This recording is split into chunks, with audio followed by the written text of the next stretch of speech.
good old AR.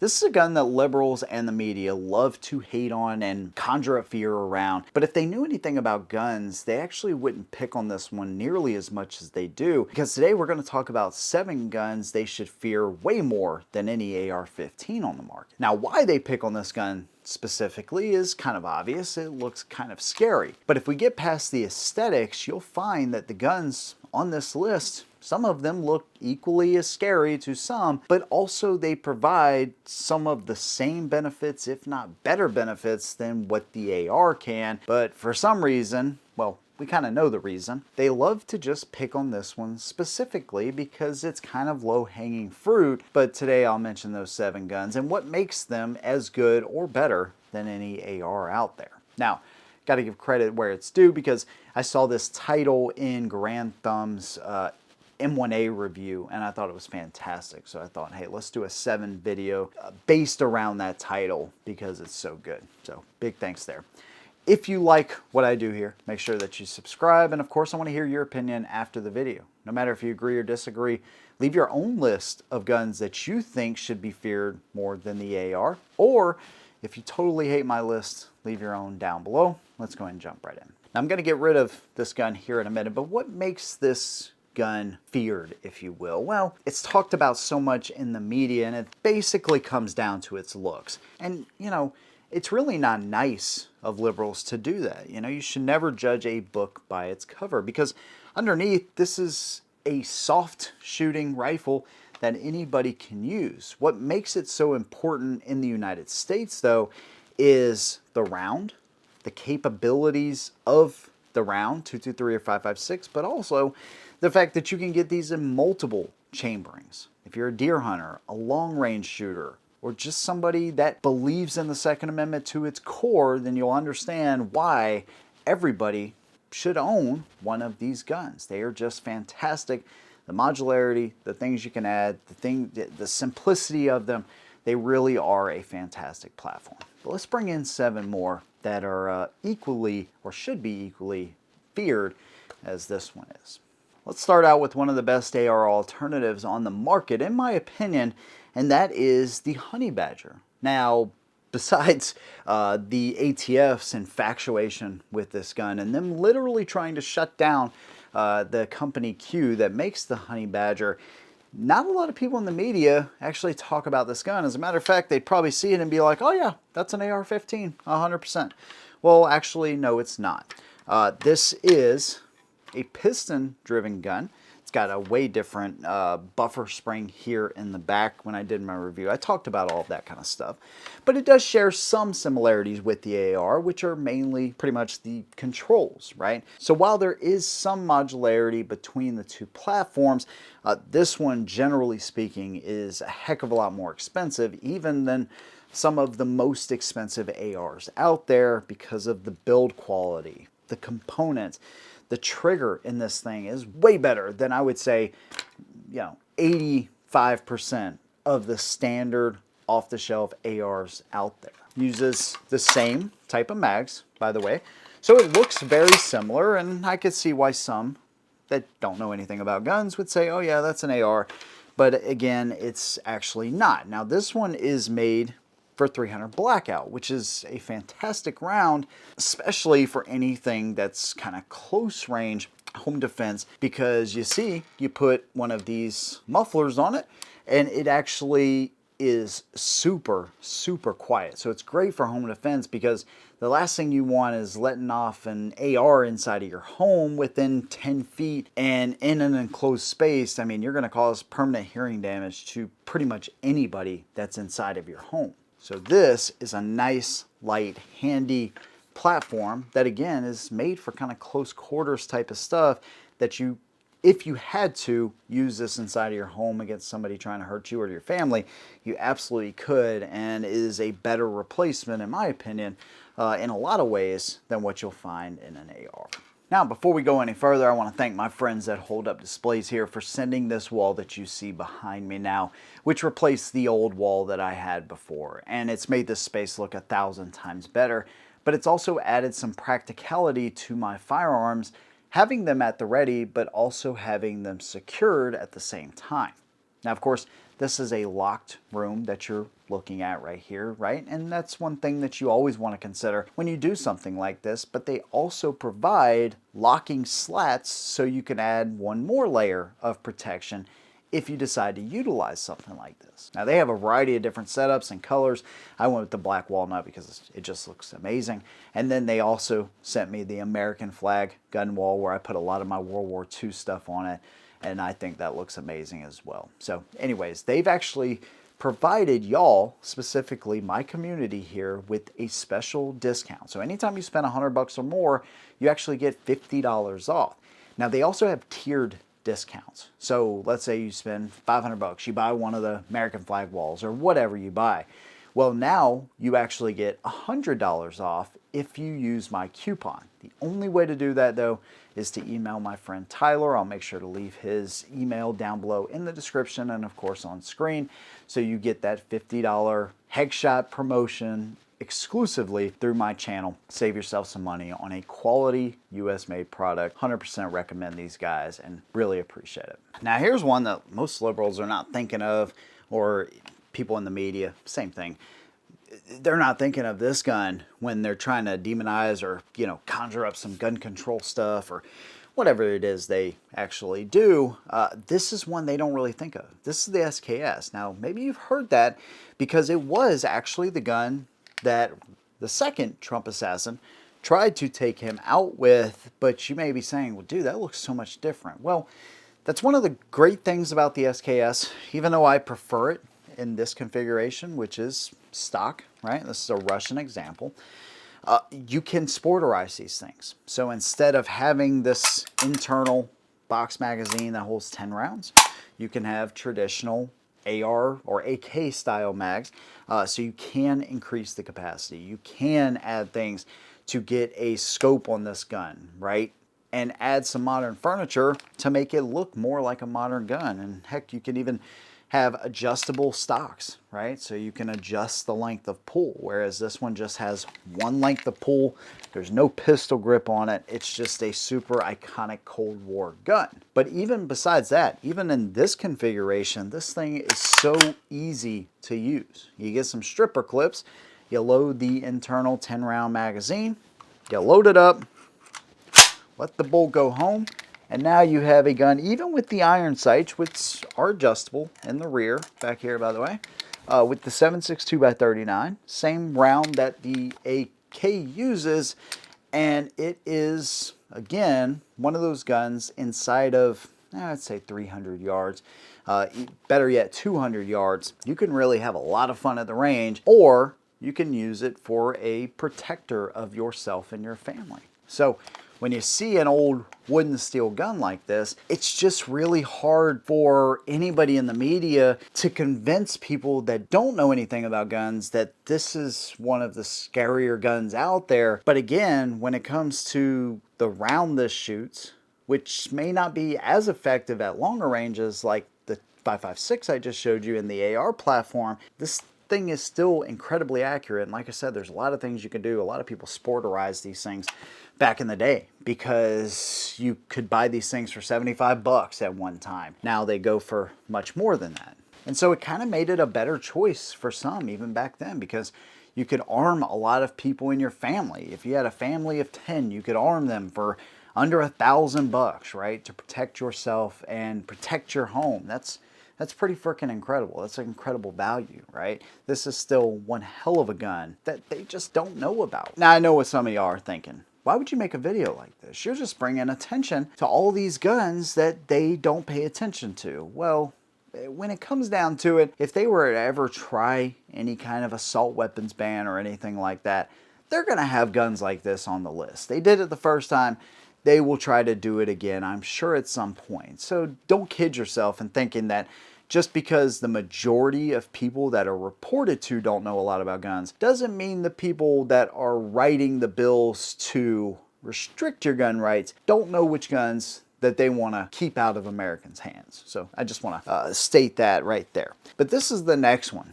Nobody really talks about this gun, and I find that very interesting because the ATF, they love SBRs. They love the fact that you have to register them with them and wait a certain amount of time. But then you have guns like the Bullpup. So the overall length of this gun is way shorter than what you'll find on the AR, but then it has the same length barrel. So while you may not get sub MOA accuracy like you can out of some high-end ARs, this thing is wildly effective, and it's an overall very short package. It's actually my favorite Bullpup I've shot so far. I really enjoy this thing. Battery of arms is a little bit different than what you'll find on an AR, but if you can get used to that, this thing is really just a great home defense tool. It's a great defensive option for you inside of your home as well. And yes, you can get these in 300 blackout as well. So if you want to go with a quieter gun for home protection, you can absolutely do that. You have a nice area right here, of course, where you can put your cheek down on, and then side charging handle for the controls. Drop the bolt just like that, and an overall very short and convenient type of package. Like I said, this was the first rifle I ever bought. That was ahead of the 2016 election, when we all pretty much thought Clinton was going to win. And I was like, you know what? Before she tries some crazy stuff, I'm going to own one of those, because I was like, I just really like the practicality of this gun. Now here's one that still amazes me that people just don't consider when you're talking about home defense options, especially. It's probably, hands down, probably one of the best. Top 1, 2 when it comes to home defense, and that is the 12 gauge shotgun. I absolutely love these things. This one looks a little bit different than your standards, right? This is a Bullpup, the M&P 12 from Smith & Wesson. I've had this for a few years now, and it always tops my list for best guns, even ones that liberals and the media don't fear at all. As a matter of fact, they tell you to buy a shotgun. You don't need a machine gun. You don't need 30 rounds. Buy a shotgun. Buy a double barrel shotgun. And yet, the amount of protection that this can provide you is unmatched, especially when you consider or compare that to a 5.56, a 223, 7.62 by 39. This gun right here, I mean, when you're talking about double-aught buck, you got a lot of pellets coming at somebody. You're talking about slugs, right? Those put big holes in things. And they can actually provide pretty decent accuracy at distance as well. Even birdshot is nothing to fool around with. And there's so many different applications. It's not just hunting, but hunting is a great application for these. But home defense and just a great overall Patriot package, whether you go with, you know, something like this or more of a traditional shotgun, pump action, semi-autos, they're all just really fantastic. And really anybody can learn how to shoot a shotgun. This one even has like AR style safety right there, right? I got a trigger guard attachment there. I got right in front of the trigger guard, I can release, right? So I can actually operate the pump. I got 2 tubes that run under the barrel. So I can work these, you know, independent of each other. So if I move that forward, I can move to the right, to the left, whatever tube I want to pull from. So I could have buckshot in one, slugs in the other, you know, whatever kind of configuration you want to run in there, put yourself a nice dot. And this is one of the best guns you can get. And again, nobody really thinks about shotguns as being scary in the media, but these things are actually pretty incredible. One of the best guns you can actually invest in. Now, the media loves to talk about specific guns, right? Just, you know, 1 or 2 that they think they can pinpoint, and people may look them up and they'll be like, oh my God, that's so scary. But something you'll never hear them really talk about are PCCs like what you see here. So this is a pistol with a brace on it, right? And this is the Stribog SP10A3. This one specifically is chambered in 10mm. And it kind of looks like the UMP45, right? With the straight stick type of mag. It has a very kind of unique appearance to it. You'll never hear people talk about a Stribog. What the heck is that? But when you look at it, you're like, oh crap, that's super freaking tactical if you ask me. And it has some pretty unique features. So you actually do have a button style release, but that's really not the way you want to operate this gun, because it has a paddle release right behind the mag. So you press that in, kind of similar to an AK, but this one, the mags just go straight in. We have a side charging handle right there, okay? We have a AR style safety lever. You'll find that on a lot of types of guns because it is super convenient. All of this chambered in 10mm. We have M-lock slots, so you can add a variety of different accessories. You got to be careful with pistols, because even though an angled foregrip like this is okay, adding something like that pistol grip off the M&P 12 is not okay according to the ATF. I know it's stupid, but that's the way it is. So you got to be careful with some of the accessories and stuff that you add to these. But overall, you have a gun that operates very similar to an AR. Even the way the bolt drops, just like an AR. Controls, very similar to an AR. Now the rest of the gun doesn't look like an AR, you know, or even like a 9mm AR pistol, but still it has a lot of those characteristics, and yet this thing is easy to shoot. It's a little bit of thump to it, so when you're shooting it, it reminds you that, hey, this is more than your standard 9mm, but still what an overall great package that you'll pretty much never hear anybody in the media talk about, because again, the name just isn't recognizable and nobody pays attention to stuff like this, even though it's freaking amazing. I think it's more of a shame that more people don't know about these types of guns because of how freaking cool they actually are. Speaking of cool, when's the last time you heard of somebody talk about the famed FPC from Smith & Wesson? Well, probably never, and that's okay, because I'm going to show you today that you can take your gun, it's basically in that configuration, out to that configuration in just a couple of seconds. And this is another PCC. Now this one actually is a rifle because of its overall length, right? Even when it's folded up, it can't be fired when it's folded. So there are some kind of cool things there where you can have a short overall gun, but still when it's folded at length, then it becomes a carbine. Really, not a rifle, carbine. You'll see some slots up here, and I just took, this is the oldest Holosun I have. I actually got this from Optics Planet when I started working with them back in 2015, maybe 2016. Yeah, probably 2016. Yeah, actually it was 2016, because I actually took this and put it on my X95, the gun that I showed you just a little while ago. It's the oldest one I have. Hell, I could probably send it back to them, to be quite honest with you, and they probably fix it, but it's got a very faint red dot. And I never have to change the battery in it, really. I mean, it's got the solar panel on top, but I never really have to change the battery. It's just got a very faint red dot that you can see just barely, right, when you're out in the sun. But that's pretty much it. Sometimes I can actually get it to work. The point is, the gun, nobody ever talks about this freaking thing. Now, it's got some little quirks. The magazine release, I kind of like that. It's kind of like a pistol. The slide stop here, right, how you actually would drop this bolt, I never really use that, right? Now, here's the thing. Right? When I'm shooting this gun, I can pop this mag out, then I can use this nifty little device back here, pop another mag in, and be good to go. And then when that mag's empty, I can do the same thing with this magazine right here because of the little contraption right here. It's freaking amazing, right? My bolt's back here. So if you get used to the battery of arms,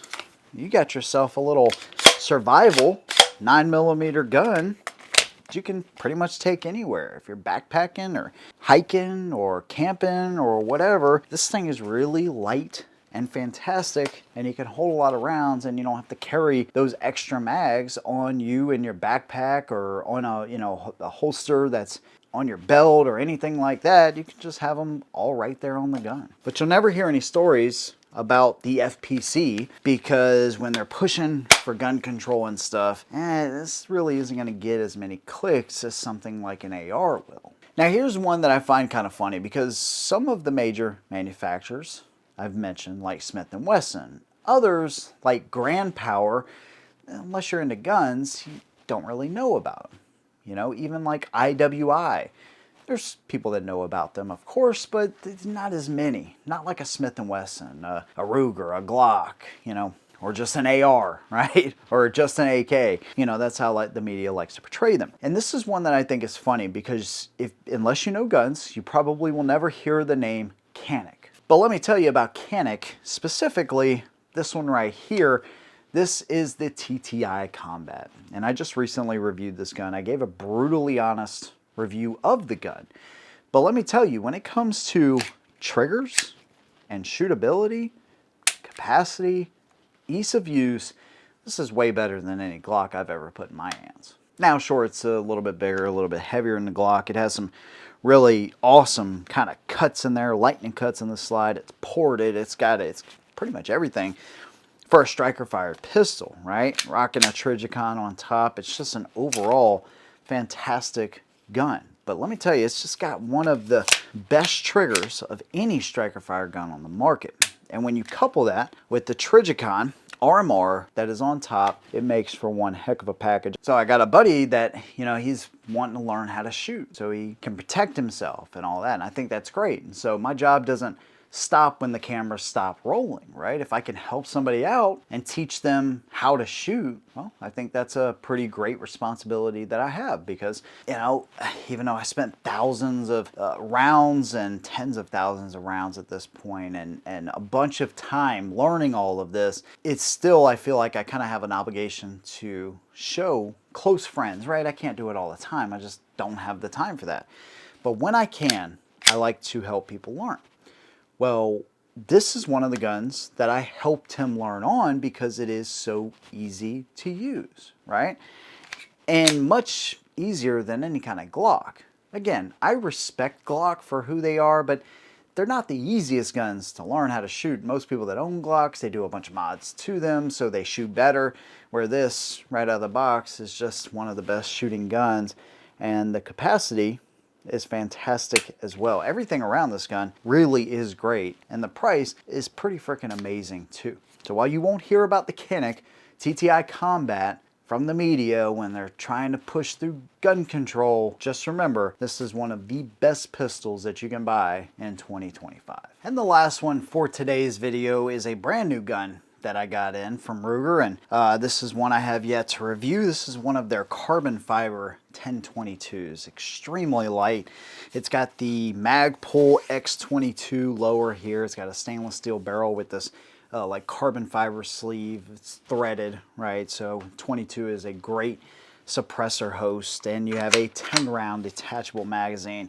But the 22 overall is a fantastic round, and it actually does hurt or take the lives of more people than what you would expect. And 22 traditionally has not been seen as a great self-defense round, but its unpredictability when it hits something or someone is what makes it especially deadly in a lot of cases anyways. They have a tendency to bounce and just unpredictably bounce around, and so yeah, they can be pretty unpredictable. But there's even manufacturers now like Federal with their 22 punch LR round that is designed to meet the FBI minimum of 12 inches in ballistic gel. And because of modern advances in powder design and the kind of technology they're using inside the round as well, it actually can be a viable option for self-defense if it's the right round, the right load, the right gun combo, but especially the round. You have to be very careful. You can't just load up, you know, daddy's boxes of, you know, Remington that you found, you know, 1,000 rounds or whatever, or 10,000 rounds in the bottom case of his drawer. You have to take some consideration there, because when it comes to stopping power and that kind of thing, it is not the most effective when it comes to self-defense. But again, there's some self-defense 22 rounds out there, and it's not just 22 LR. 22 Magnum is another one, highly considered by some as a good self-defense round. The 22 LR was used by our Special Forces and British Special Forces during World War II. All the way up to modern times. Israelis took a AR-7 survival rifle, modified it, and they actually issue it to some of their troops. And the fact that you can get factory 25 round mags with these, you know, it's not like your granddaddy's 22 where it had a tube and you had to load them all like that. You actually do have, like I said, detachable mags. and you can get them where the capacity is much more than what you'll find even on this version right here. So it actually is a fantastic gun, but again, it's not one that sells clicks or anything like that. And if you're pushing through gun control, the last thing you want to be talking about is shotguns and 22s, because then they give the impression that they are actually after everybody's guns, all types of guns, not just specific guns. They have to make the case that specific guns are the only ones they're after, because if they start talking 22, shotgun, and even pistols, you're going to have a hell of a lot more pushback. So you start with the scary ones first, then you work your way down, because trust me, a lot of them know more about guns than what you think they do. Simple Google searches will tell them what they need to know. So either it is seriously just lazy reporting, or they know more than what they lead on. I tend to lean towards the latter, but that's just my opinion. I'd love to hear yours, whether you agree or disagree with my list. Maybe you'll leave in your own list, and I might use some of those in a part 2 if you guys like this video idea. Let me know what you think down below. If you like what I do, consider subscribing. See you in the next one, and as always, hold them down.